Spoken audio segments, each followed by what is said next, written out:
جناب سید عالم فخر بنی آدم حضرت محمد رسول اللہ صلی اللہ علیہ وسلم کا اصل کارنامہ یہ نہیں ہے کہ آپ نے کچھ اللہ کی پوجا پاٹ کرنے والے درویش پیدا کیے.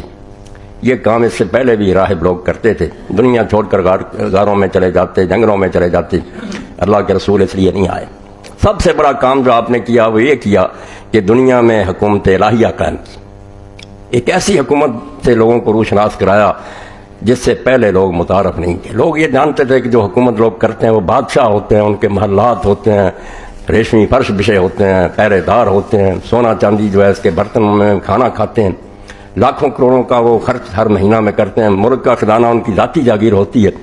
رسول کریم علیہ السلام نے آ کر دنیا میں ایک ایسا یہ کام کیا جس کی کوئی نظیر نہیں ملتی کہ بادشاہت کو ختم کیا، خلافت کو قائم کیا.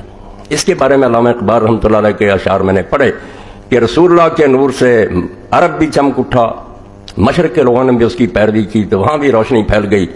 دنیا نے یہ عجیب نظارہ دیکھا کہ کیسر روم کا سفیر آتا اور وہ مدینہ منورہ میں پوچھتا کہ آپ کا بادشاہ کہاں ہے؟ تو لوگوں نے کہا ہمارے ہاں تو بادشاہ کوئی نہیں ہوتا، ہمارے یہاں امیر ہے. انہوں نے کہا اس کا